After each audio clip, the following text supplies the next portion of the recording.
cho con heo đất, mẹ mua cho con heo đất y o. Đó, như cả nhà cũng đã thấy thì hiện tại ta sẽ là quán hình con heo luôn, chuẩn bị lên ký. Ở địa chỉ là 168 Võ Văn Kiệt, quận Nhất. Đó. Ở đây thì sẽ chuyên về các món sườn heo Mỹ. Đang có cái chương trình là 79.000 cho một trong 5 món này. Thấy luôn rồi phải không? Một trong 5 món thôi nha. Rồi, ai mà cần là buổi trưa mà thèm đồ nướng thì có thể đến đây, bán từ 11 giờ trưa luôn rồi. Bây giờ chúng ta sẽ vào trong tìm hiểu không gian quán nha.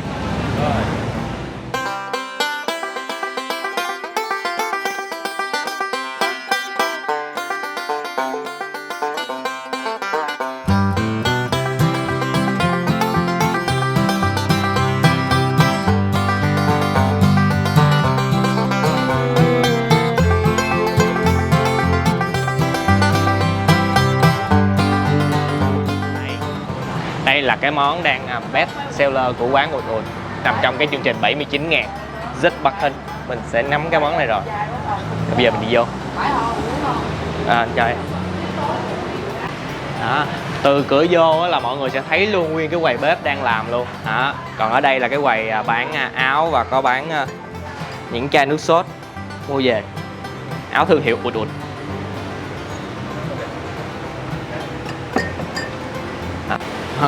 Quán ở đây rất là thích heo cho nên đi tới đây, đi lên trên cầu thang cả nhà sẽ thấy được những cái icon con heo bay, mà nhìn cái mặt nó rất là gọi là sao ta mình không biết dùng cái từ gì á, mặt ăn chơi. What? Dùng từ gì đây, mặt ăn chơi. Đây, ở đây nói chung là có 3 không gian, lầu 1, lầu 2 và lầu 3. Thì hiện tại Phú đang ở lầu 1. Thì đặc trưng ở đây nữa là có một cái điểm cộng, đó là sẽ có những cái view mà ngồi nhìn ngắm ra đường như vậy. Mà nếu ai mà thích cảm giác chill mà nhìn thấy cảnh tòa nhà nọ lên lầu 3. Còn bây giờ mình sẽ lên lầu 2. Không gian này thì nó dạng nó ấm cúng, nó gần gũi hơn. Ở trên thì nó sẽ năng động hơn tí xíu. Rồi thì hiện tại thì Phú đã gọi món, nhưng mà trước mắt là mình sẽ khai vị với cái món này trước trong lúc chờ cái món kia. Đây là cái Just Bacon hồi nãy mình mới vừa gọi 79.000. Rồi để mình nhắc miếng bia đã theo như mấy ông bợm là làm này ly rất là giải khát, mát lạnh. Ly này không, cả nhà thấy không? Không sao đâu. Ở đây sẽ có bán cái dòng bia ráp giống như hồi bữa mình chia sẻ luôn. Và đặc biệt cái điều mình thích ở đây là cái menu có những cái tên nó rất là funny. Đó, ly không sao đâu, ly xạo bà cố, cái ngàn vàng, lùng mà láo, xấu mà chảnh. Rất là nhiều dòng bia cho mọi người có thể lựa chọn để mà quắt cần câu nha. Đây nè cả nhà, cái nãy mà mình nói 5 món trong 79.000 đó là trên menu nó có cái hình cái mũi tên gì nè. Đó, sườn sụn nướng than nè, thịt heo muối xông khói tuyệt chiêu là cái món mình đang gọi là Just Bacon đó. Vai heo nuột nà, đùa nghịch cùng than hồng suốt 5 tiếng. BB gà đại náo nè. Đó, gỗ mít, thịt xông khói bằng kiểu gỗ mít và cái món salad. Đó là 5 món. Okay. Đây, mình ăn cái miếng này trước nha. Cầm nguyên miếng ăn không? Hay là cắt? Phong cách của bạn đâu phải là cắt đâu bạn. Phong cách của mình là cầm. Ăn không trước.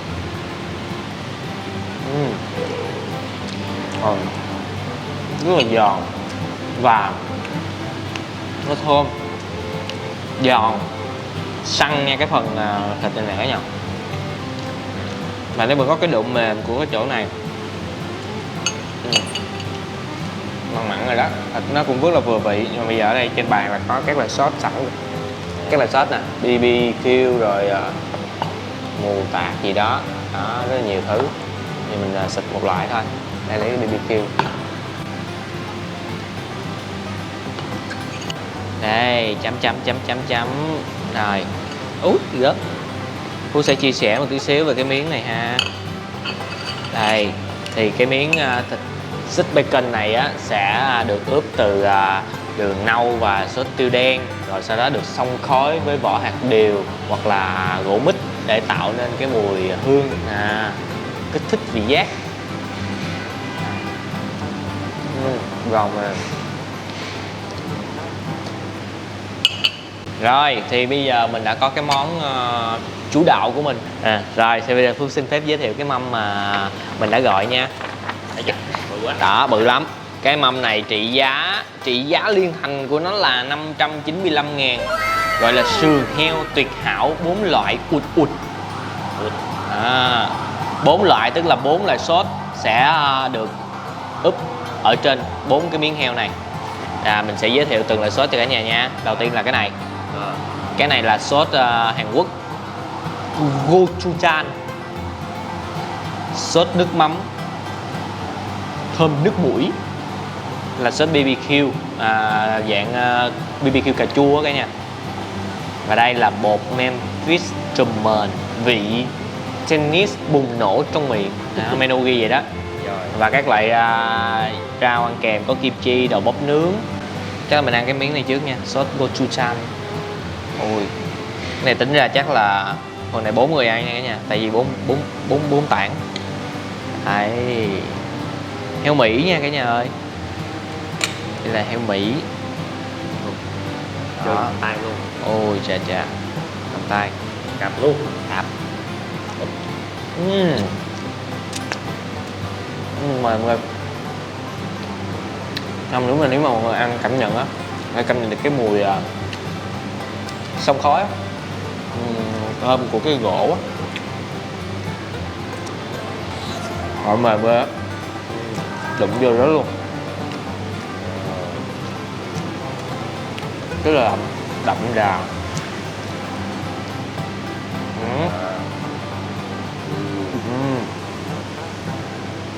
Quá đã. Bén mồi vô cùng. Rồi, ăn miếng kim chi lấy vị đó bạn ơi. Ồ vậy hả? Ôi chua quá, chua quá. Rồi cái này để coi cái khứa nó đâu. Ngon, đúng rồi đó. Đó. Ai da, bạo lực quá.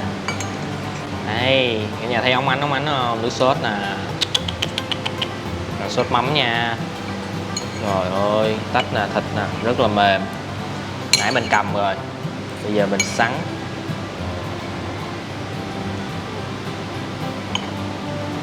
Đó.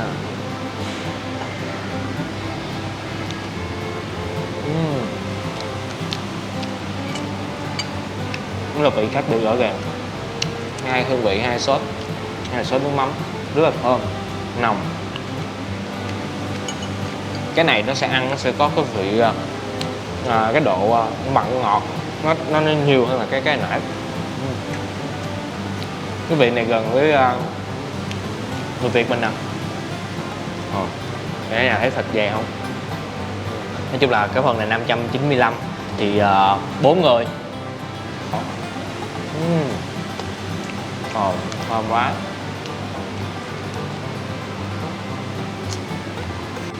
Ê, ăn miếng khoai tẩy vị tiếp nha bạn.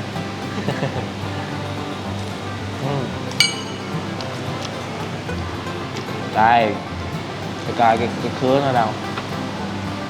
Cắt đúng rồi đó. Ghê không? Ăn biết có nghề không? Đó, có nghề. Mẹ có miếng mỡ nè. Đây là sốt BBQ cà chua nha cả nhà. Ôi chà. Tiếp tục lại cầm hả? Cầm ăn đã hơn ha. Và cái gì? Một cái là lua hết luôn đi bạn. thôi miệng đâu bự vậy bạn ơi.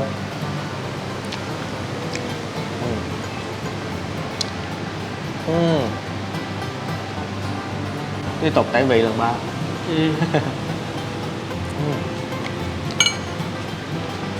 Rồi, đâu rồi cái cây này nó nằm khúc nào?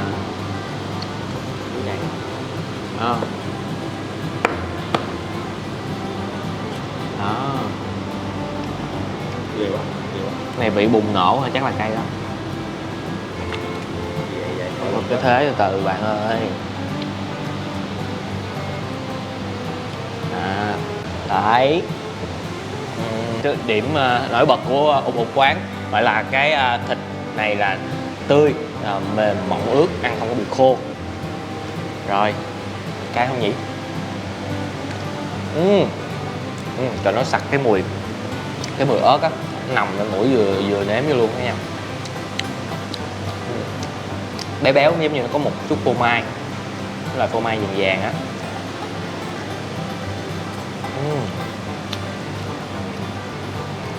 Không có cay. mặn mặn, nhìn giống muối tôm ha. Giống muối tôm nghiền mịn bột.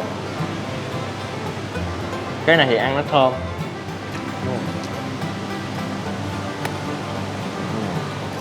Cái này vị nó lạ rồi. Cái bò này thì ăn nó hơi mặn mặn một tí. Ăn cái này chắc là bắt bia nè. Tại nó mặn. Ok. Gió phong phanh mình tôi ngồi ở trên lầu.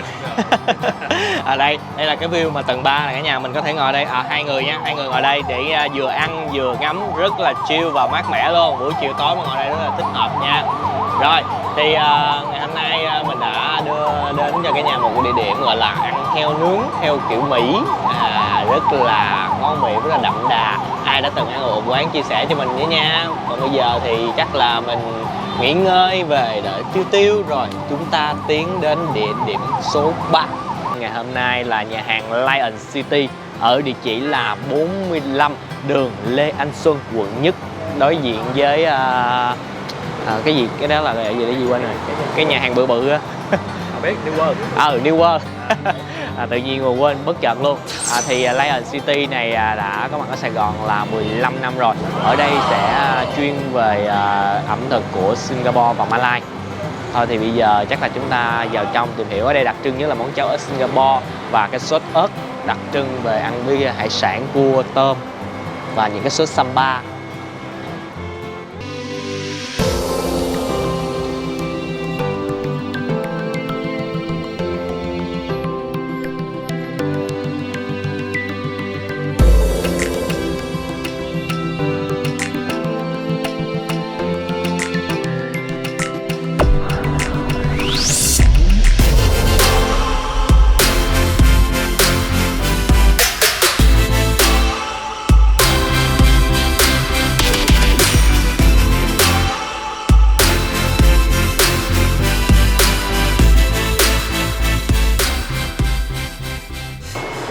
Đây là những con cua còn sống, tươi nguyên, rất là chất lượng, rất là to nha.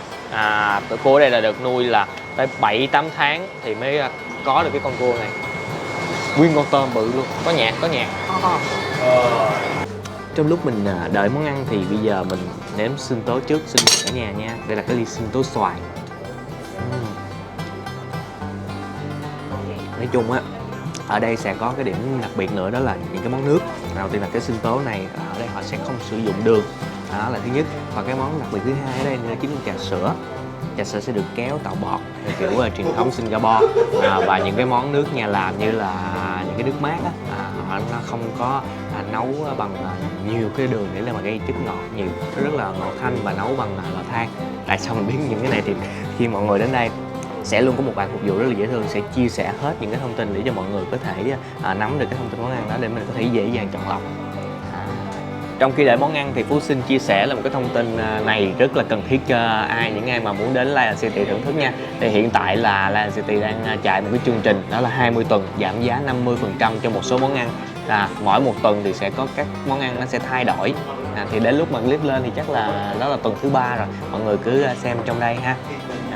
Rồi bây giờ thì mình sẽ đợi các món mà sẽ một số món là đặc trưng của quán. Rồi món đã lên rồi thì bây giờ Gia Phú Gia Mèo xin mời cả nhà, cô chú và anh chị cùng tất cả các bạn chúng ta thưởng thức nha. Đầu tiên là mình coi từng món nha. Đây là cơm dừa Mã Lai với cánh gà. Đây, một phần này cơm này là 169.000. Đây, món này đặc biệt tức là nhờ cào cái cơm này là cơm Ấn Độ, được nấu với dừa và hoa đậu biếc. Và cái sốt đặc trưng ở đây là sốt samba, ăn với chiếc cơm này.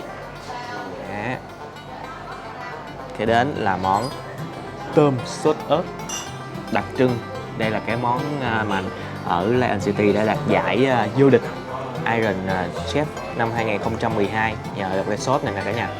Nhưng mà cái sốt này đúng là ăn với cua là nó sẽ ngon hơn. Nhưng mà mình lại chọn tôm. Ăn với bánh mì. Đây là cháo ớt. Thì ở đây cháo và ớt sẽ tính phần tiền riêng. Một cái thố cháo là 118.000. Đây muốn bên luôn rồi. một cái màu nó hơi hắc ám này cả nhà. Đã bỏ hành này nọ vô hết rồi, trộn lên rồi. Đó. Ghê luôn. Tô cháo không thì là 40.000. Đi sinh tố hồi nãy uống là 88.000. Trời, vậy cái cơm này ăn sao đi bạn? Một cái đồ, một cái cơm. Không, đây nè, cánh, đây là cơm cánh gà. Này cả nhà nhìn cái hạt cơm trước ha. Thì đây là cơm Ấn Độ. Cái hạt cơm nhìn nó dài không? Nó nhỏ nhỏ mà nó dài không? Để mình múc vô đây đi. Đó. Thì nhiều người thường nói là gạo Việt Nam rất là ngon. Thì ở đây nhà hàng cũng công nhận là gạo Việt Nam mình nó ngon. Nhưng mà tại sao lại xài cái Ấn Độ này? Là tại vì nó ít tinh bột. Đó. Mình ăn thế nào mình bỏ vô nha, tại cái sốt này nó cay á. Bỏ thôi thứ chút chứ. Hôm nay cái cánh, cơm cánh. Đó. Mình chưa có trộn cái sốt lên, mình sẽ ăn cái hạt cơm. Thơm mùi dừa vô cùng. Cơm nó rất là ráo và hạt nó rời, nhưng mà nó vẫn giữ cái độ xốp của hạt cơm, vị thanh thanh của béo béo của dừa. Mình trộn cái sốt lên nè. Đây, cái sốt nè. Nó lẫn ở dưới đây nè. Để múc. Đó. Cái sốt này mình miêu tả sẽ cho mọi người hình dung được cái vị sốt samba này nha. Cả nhà nhìn nó giống sa tế tôm không? Khá giống đúng không? Đó. Nó cay nha, nó là sa tế mà nó sẽ có cái vị như là giữa kết hợp với mình đang lấy cái hương vị Việt Nam nha, để ví dụ thôi nha. Nó sẽ giống như một chút xíu rồi vuốt và sa tế tôm kết hợp với nhau.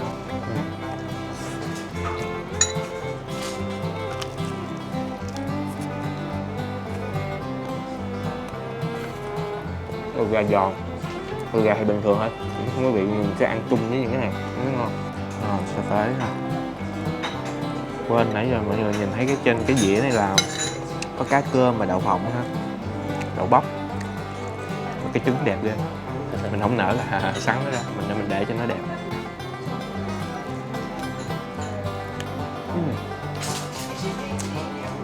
Rồi, xin mời cả nhà đến với món gọi là đặc sản của Lion và cũng là tiền thân của Lion luôn. Đó, đây là cháo. Cháo này được nấu từ gạo Malai nha cả nhà. Mình sẽ múc vào. Vàng vàng xanh xanh, đó là cái dầu mè, có cái dầu mè nữa. Thông thường mọi người đi ăn thường cháo thì mọi người sẽ thấy cái mè đen đúng không? Đó, nhưng mà ở đây là họ sử dụng cái dầu mè rưới lên. Sánh.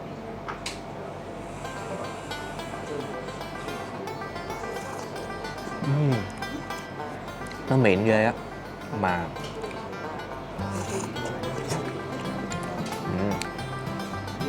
mình không biết miêu tả. Bình thường mình ăn cái cháo mịn, nhưng mà cái này sao nó mịn ngọt quá.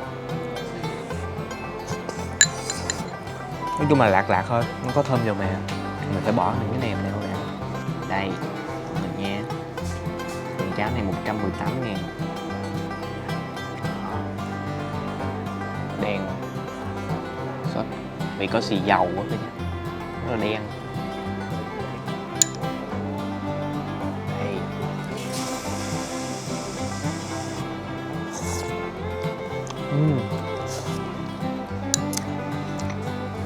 Đậm đà vô cùng luôn cả nhà, và nó cay từ từ. Nãy giờ mình chia sẻ với các Phú Quên chia sẻ là cái này là những câu chuyện là mình được nghe được, là nói chung là ông chủ là khi mà qua đây lập nghiệp đó là tiền thân là ông không có phải là chuyên về món ăn, ông làm kiến trúc sư. Đó, rồi mở bán cái món cháo này ở vỉa hè, rồi từ cái lên phát triển thành một cái nhà hàng như bây giờ. Rồi ăn ớt nè.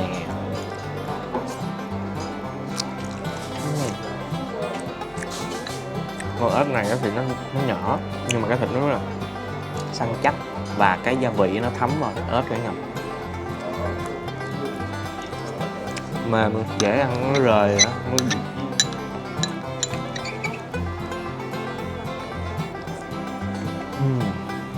Có miệng ghê. Đây là món tôm sốt ớt đã đoạt giải. Hình như là mình thấy có trứng.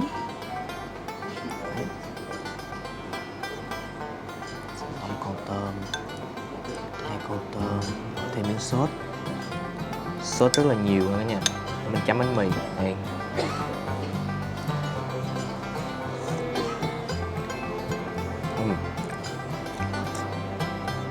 Wow, cái sốt này nó ngon lắm. Nó có độ cay, độ mặn ngọt và một chút chua chua, rất là đậm đà và nó hòa quyện với nhau. Trong cái sốt này mình ăn là mình thấy có cái này nữa nè cả nhà, có cái sốt samba này nè, nó có cái vị này nữa. Đó. Trứng, ăn cong cái sốt này cũng ngon nữa, nó không có quá mặn. Hay từ múc vô thêm để chắc.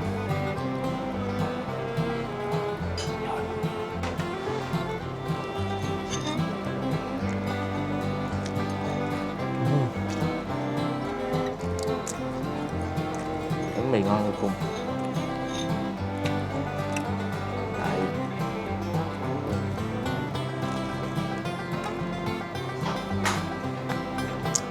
Thấm vô bánh mì rất là hòa quyện luôn. Đây con tôm này. Đây mình húp cái muỗng súp, cái muỗng sốt cho cả nhà thấy không? Nó như một món ăn riêng luôn, như một món súp vậy đó, hơi đậm đà. Rồi mình xin phép chúc hạt con tôm nha.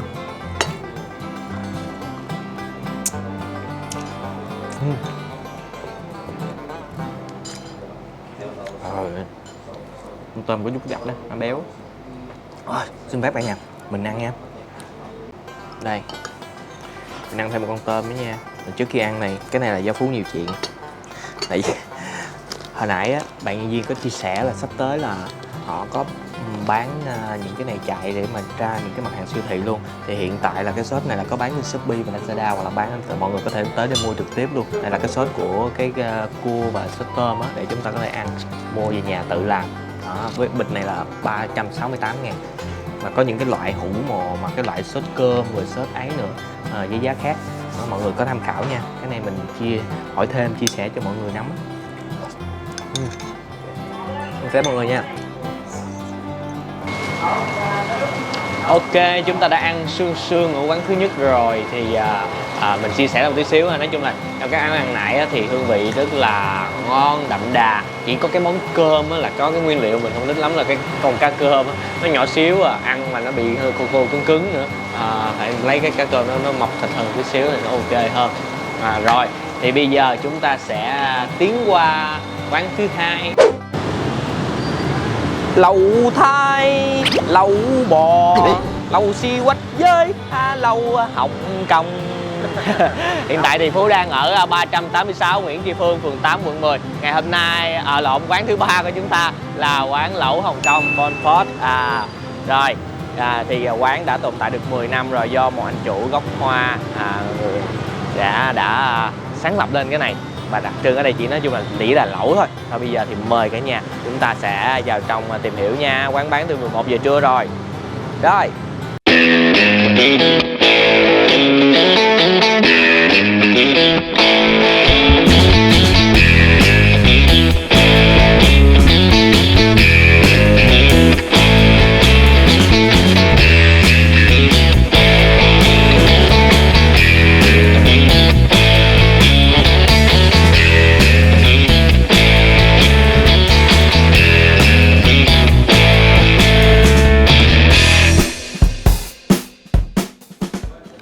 Ok, trên tay Phú đây là cái menu à la carte của quán. Thì ở đây chuyên về lẩu luôn. Đó. Thì có tất cả là 14 loại nước lẩu cho cả nhà thêm lựa chọn. Bên đây là lẩu cay nè, bên đây là lẩu không cay nè. Tất cả các loại lẩu này sẽ được nấu từ xương và các nguyên liệu tươi ngon. Đó. Làm nên thương hiệu của lẩu Hồng Kông ở đây nha. Nhưng mà thì đối với những mấy bạn mà mới tới á, thì cái menu này sẽ khiến các bạn khó lựa chọn, vì tới hơn 100 loại topping được lận. Đó. Đây mình xem sơ thôi nha. Và cái giá thì nó cũng sẽ khó cho mọi người để mà mọi người có thể cân đo đong đếm. Thì bây giờ chúng ta sẽ qua một cái menu như vậy để cho mọi người có thể dễ dàng coi hơn. Đó là cái menu combo. Ở menu combo thì chúng ta chỉ có 5 loại nước lẩu đặc trưng nhất của quán. Đó, lẩu sa tế nè, rồi lẩu tứ xuyên nè, lẩu nấm nè, lẩu xí quách nè. Thì Phú đã chọn một cái combo 799 dành cho 4 đến 5 người. sẽ có 15 món trong cái lẩu này. Có một cái combo dành cho 2-3 người là 499 kế bên đây. Đấy. Rồi, bây giờ thì cả nhà đợi món lên nha. Rồi, đồ ăn đã lên thì Phú đã chọn cái lẩu Nguyên Ương. Đó, lẩu sa tế và lẩu nấm. Để mà gọi lẩu Nguyên Ương thì mọi người sẽ phải thêm 80.000 nha, nếu mà ăn là 2 nồi lẩu. Ok, thì sẽ có bún gạo, cơm, mì gói và phở sẽ được 2 phần. Thì Phú lựa mì gói và phở. Còn nếu không thì chúng ta có thể lấy một loại thôi. Có bò, ba chỉ và thịt heo cắt lát. Thì ai ăn được bò hay heo thì mình cứ lựa nha. Phú lấy bò. Rau nấm thập cẩm ăn kèm. Loại này cũng vậy, có đậu hũ trứng và đậu hũ trắng. Phú chọn là đậu hũ trứng, nhìn cho nó đẹp. Cả nhà thấy món này là không? Đây là chả heo ống trúc. Đây, còn lại là cái topping. Có mực nước nè, vẹm xanh, tôm, thanh cua, nghêu, xà láng, cá. Cái loại cá viên này thì phần này chúng ta sẽ được 4 viên. Thì mình có thể lựa là có phô mai viên, là kim sa viên, là viên trong viên và bò viên. Thì Phú lấy là viên trong viên, là có cá trứng cá hồi trong. Cuối cùng là món tàu hũ ki. Rồi, thì ở đây trong menu nếu mà mọi người đã gọi trong combo á, thì khi mà gọi thêm những cái món chính á, sẽ được discount 10%. Thì trong đó ở đây có một cái món rất là đặc biệt, đó là cái món chả cá vắt đặc biệt này nè. 160 giảm 10% nha. Ở trong này có trứng cá chuồng và chúng ta sẽ dắt vô trong này. Đây, chả cá vắt đặc biệt. Đó, hình cái thanh.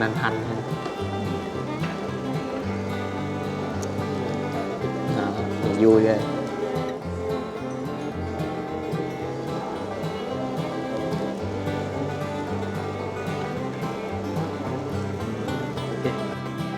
Rồi, xin mời cả nhà nha. Mình thử cái nước nấm trước nè. Không, hồi nãy thử rồi, rất là ngọt thanh. Bây giờ có thêm nấm vô nữa thì cái nước nó sẽ ngọt, thơm mùi nấm nhiều hơn. Wow. Một miếng bánh phở trước nha, lót dạ nha.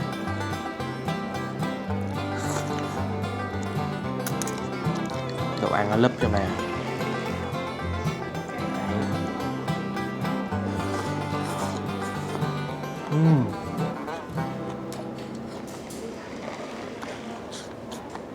Đây, cái chảo bắc hồi nãy nữa nha.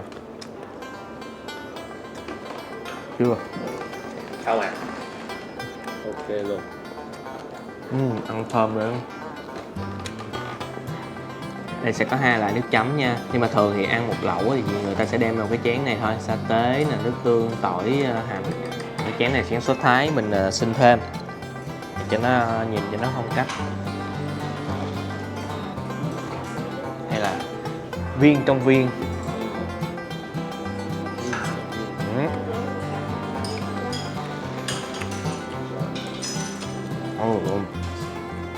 Nó ngọt cái nhân ở trong.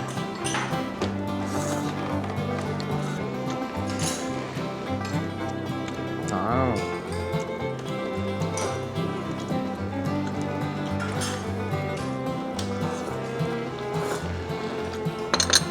Đây, rất sơ cho mọi người coi nha. Hấp dẫn chút xíu. Đó. Tiện tay mình lụm cái này luôn. Tiện nha, lụm thêm cái này luôn. Này ngon. Rồi. Ăn có lẩu mà gần qua luôn cái lẩu luôn.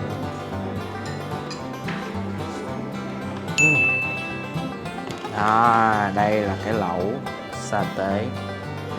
Nha, nhìn thấy nó vừa giống cái gì không? Vừa giống một chút xíu tôm dum, vừa giống một cái xíu là cái món sa tế nai, một tí sa tế nai cả nhà. Đó. Rồi. Trước khi thưởng thức cái chén lẩu sa tế này thì mình cũng chia sẻ thêm một tí xíu ha. Thì không gian ở đây cũng dạng như là những cái bàn ăn ở nhà trong gia đình chúng ta đó. Chúng ta đi ngồi ăn quay quần bên là lẩu này cũng rất là ấm cúng. Thì sẽ có tầng trệt, tầng mình đang ngồi và tầng trên nữa. Thì giữa 2 tầng này sẽ có những cái phòng mà riêng biệt để chúng ta không có bị ảnh hưởng ở bên ngoài. Đây, Phú khá thích cái nước lẩu sa tế này. Nó cay cay và nó có cái độ béo Tại cả nhà biết sao, trong đây nó có đậu phộng nữa. Khi ăn cái lẩu này cả nhà, nếu mà lỡ mà không có bạn phục vụ đây, các bạn lâu lâu phải nhớ khuấy khuấy lên nha, tại nó sẽ bị khét á, những cái nguyên liệu ở dưới á. Đó, cái lẩu này béo.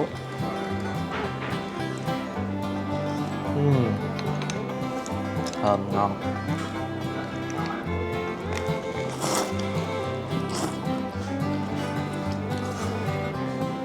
Đây, chả heo ống xúc chấm sốt chua chua. Cái sốt Thái này nó sẽ chua chua cay cay, ít ngọt.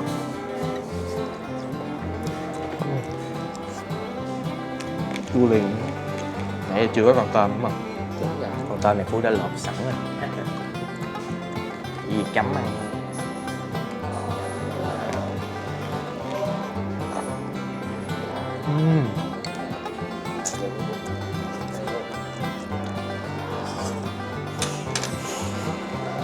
Quên nãy chưa ăn cái bò luôn.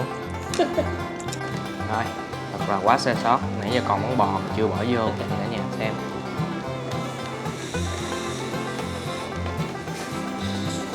Ăn lẩu cực vậy.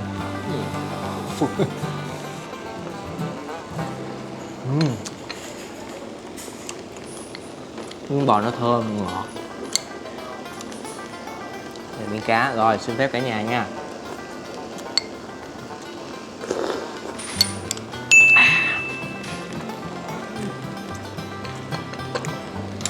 Rồi xong, hy vọng thì đối với những ai yêu thích ăn lẩu thì chúng ta sẽ có một cái quán chuyên về lẩu Hồng Kông như vậy để mọi người có thể đến thưởng thức. Thì nó chỉ bị một cái đây là nước chấm ở đây nó chưa có đa dạng nhiều, tại vì theo kiểu truyền thống thì nãy giờ cả nhà cũng có thể thấy rồi đó. Thôi thì ai đã từng trải nghiệm ở đây cho tụi mình cảm giác nha. Còn bây giờ thì chúng ta sẽ đến địa điểm cuối cùng trong tập thứ 3 này, rất cũng phải nói là khá là xịn sò và đặc sắc. Mời cả nhà lên đường. Lên đến trên du thuyền mà anh thả đâu đây? Rồi cả nhà ơi, thì điểm đến cuối cùng của chúng ta chính là du thuyền tàu Bến Nghé ở số 5 Nguyễn Tất Thành. Hôm nay chúng ta sẽ thay đổi không khí một chút, tránh xa khỏi khói bụi và tránh xa khỏi xe cộ đông đúc để lên trên du thuyền thưởng thức những món ăn ở trên đây, cũng như là di chuyển thì chưa di chuyển đâu, tại vì tới 8 giờ thì tàu mới bắt đầu là khởi hành di chuyển đi. 5 giờ thì ở đây sẽ bắt đầu đón khách. Thôi thì bây giờ mình sẽ vào trong tìm hiểu, một lát mình sẽ chia sẻ kỹ hơn một xíu về tàu Bến Nghé nha. Mời cả nhà.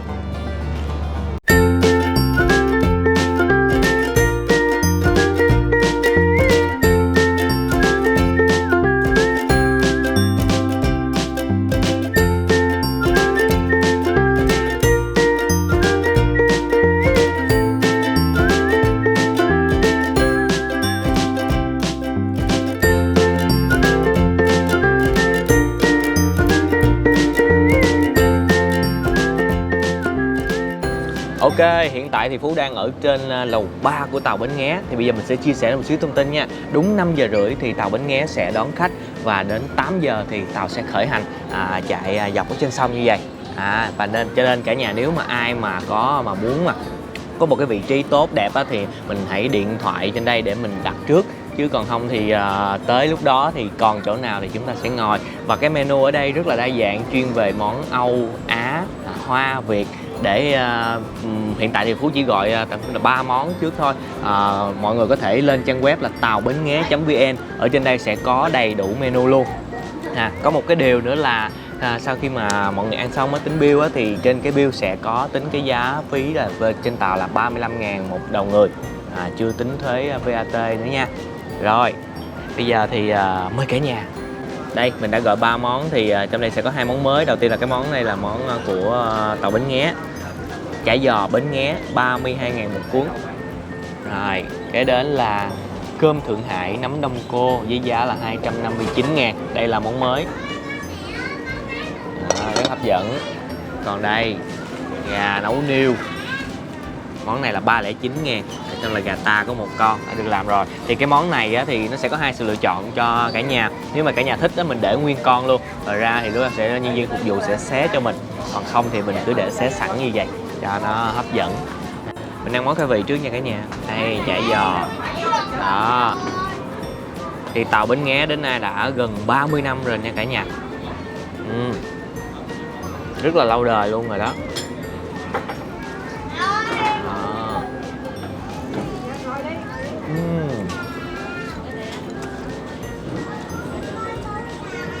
Ở trong cuốn chả giò sẽ có hải sản nè và những nguyên liệu khác nữa, và cái sốt mayonnaise rất là béo, lớp bột ở ngoài nó giòn dẻo dẻo. Hiện tại thì đang là có rất là nhiều khách đang vô, thấy không? Cho nên lưu ý là nếu để mà có được chỗ đẹp thì mọi người cứ đặt trước. Và cái điều đặc biệt ở đây nữa là cái giá cả thì mỗi một món, giá trung bình một món thấp nhất là 80.000, từ đó đổ lên. Và ở 2 tầng, tầng 2 và tầng 3 thì đến đúng giờ là sẽ có biểu diễn ca nhạc nè, rồi có xiếc nữa. Thì cái giá mình thấy nghĩ là rất là hợp lý, và để cho mọi người có thể thay đổi không khí ở trên đây, vừa mát rồi vừa tránh khói bụi và vừa được thưởng thức chạy trên sông tuyệt vời.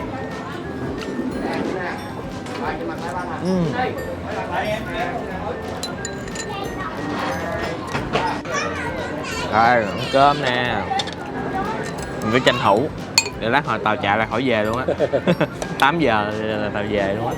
Cơm Thượng Hải nấm Đông Cô. Đó, nấm tôm. Đấy. Lạ chưa? Công nhận ở trên này mát thiệt. Lầu 3. Cơm này hạt rất là rời, và nó sẽ ăn, nó sẽ có độ khô, nhưng mà nó những cái hạt gạo á, nó vẫn sẽ có cái độ ẩm ở bên ngoài những hạt cơm á. Đó. Đây, cả nhà thấy cái độ óng ánh không? Đó. Ăn nó vẫn vừa có cái độ khô và vừa có cái độ ẩm ẩm một tí xíu, rất là dễ ăn. Vào vì mặn mặn rồi, không cần chén nước tương nữa.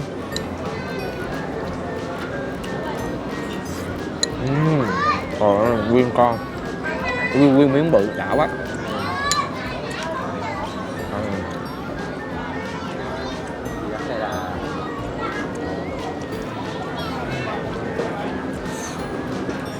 Hải sâm á. Hải sâm nói chung. Rồi, hút muỗng này nữa nè, ăn với con tôm luôn nè. Rồi qua món gà. Rồi. Món này thì Phú thấy nó giống roti á, cái mùi thơm á, ăn với bánh mì nè. Quên có cái giá bên kia không thấy. Đây. Đây. Múc nước luôn.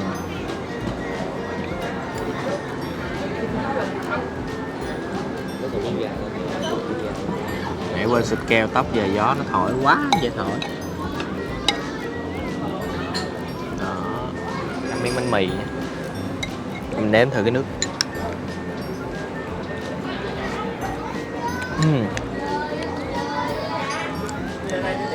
Nó thanh lúc đầu và nó hậu, nó mặn mặn ngọt ngọt. Đây, bánh mì.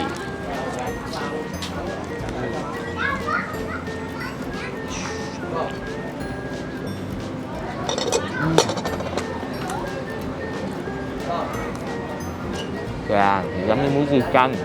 Đây, có vô.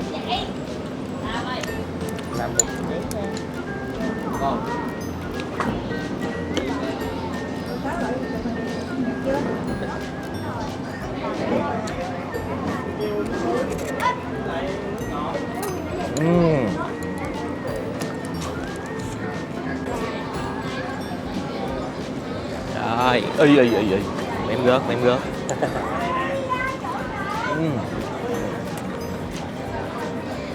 Đúng là gà ta, thịt săn chắc, dai dai.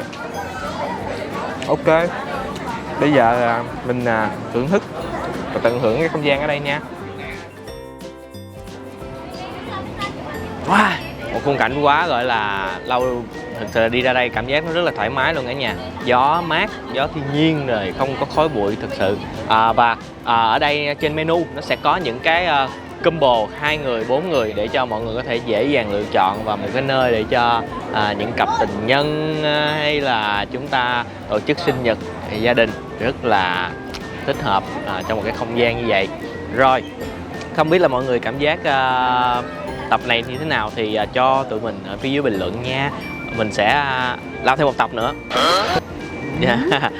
về chủ đề gọi là những quán ăn Việt Nam. Rồi, cảm ơn cả nhà đã dành thời gian xem clip từ nãy đến giờ. Đừng quên một món ăn ngon sẽ ngon hơn khi chúng ta thưởng thức cùng người thân, bạn bè và chia sẻ nó với tất cả mọi người. Xin chào và hẹn gặp lại cả nhà ở những clip hấp dẫn kế tiếp.